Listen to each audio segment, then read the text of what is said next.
This is the Young Investor for the New Investor podcast, and today is Sunday.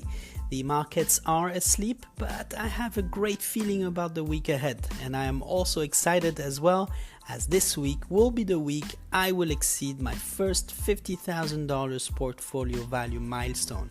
And remember, I started a year and 3 months ago with $2,600 only. Now, we need to celebrate small victories as they arise, and I am already looking at my next objective, the $75,000 milestone, which is now very much on my radar. It's not important how much you are able to put aside. What is important is that you have objectives, that you meet those objectives, and that you celebrate those victories as well.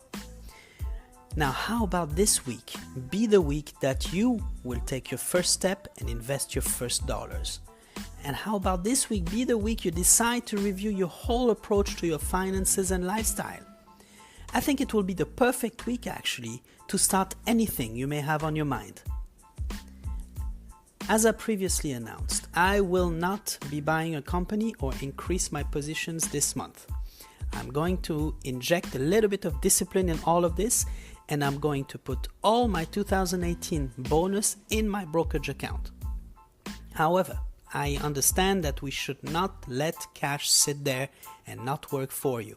So I will need to find a cash instrument rapidly where I can put that cash to work, in which I can still have that cash available at any time in case I see a buying opportunity that arises on the market.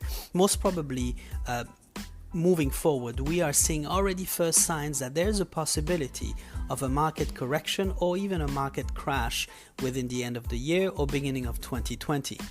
So better be building your own cash now so you have that leverage once this happens. But all in all, patience is key in this game. And do not feel that you need to buy companies every single month and start drifting towards over-diversification of your portfolio. Better stay focused and patient for the right opportunities. As far as I'm concerned, I'm going to build some cash. Now, it is important to stay humble on your journey towards financial freedom. Nobody expects a young investor to have it all figured out or to understand each and every term that finance gurus are throwing your way on YouTube or other channels. It is good to ask also other people's opinion on your own investment or on their own as well, which will allow you to keep learning. You should always keep learning on better ways to perform your investments.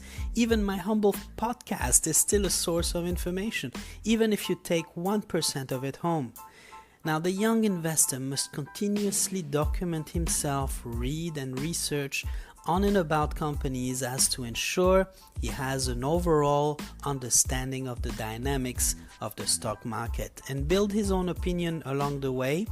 And he will also not over-diversify his portfolio and keep it focused on companies he knows, loves, follows, and values.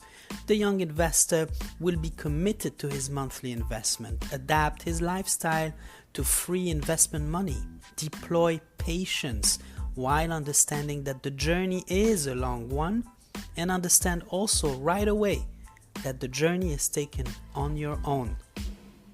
Now, I would like to spend some time on the value of patience. The immediate gratification in today's digital world does not give way to this key principle of financial success, as we have a tendency to believe that results will happen overnight or that successful people reach their level of success also overnight. We are in a rush to get there quickly, usually to impress people most probably that we hate. Now, the science behind success, whether it is financial or any other form, lies in your ability to be patient and persevere through hardship or moment when you feel down or vulnerable. Patience is the virtue of life, as we say, as it is a high moral standard and one's ability to endure and persevere.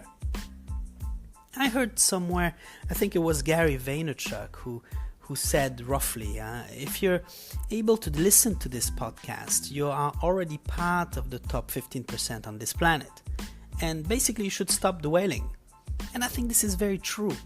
For my part, broadcasting from a third-tier city in a developing country in Asia, if you're listening from New York or any other place in the US, for example, I think you must take advantage of that privileged situation to work hard towards your dream. In our case, the ability to actually open new sources of income through new ventures. You have all the tools at your disposal in the United States, and even stakeholders to support you. Now, we call that location arbitrage. If I could start something from the dirt here, you can certainly start anything from where you're standing right now.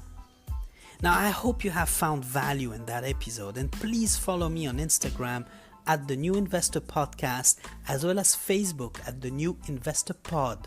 In the meantime, I wish you all a fantastic day ahead, and I hope, like me, that you're looking forward to Monday morning.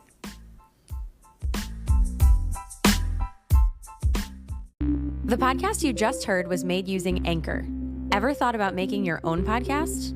Anchor makes it really easy for anyone to get started. It's a one-stop shop for recording, hosting, and distributing podcasts.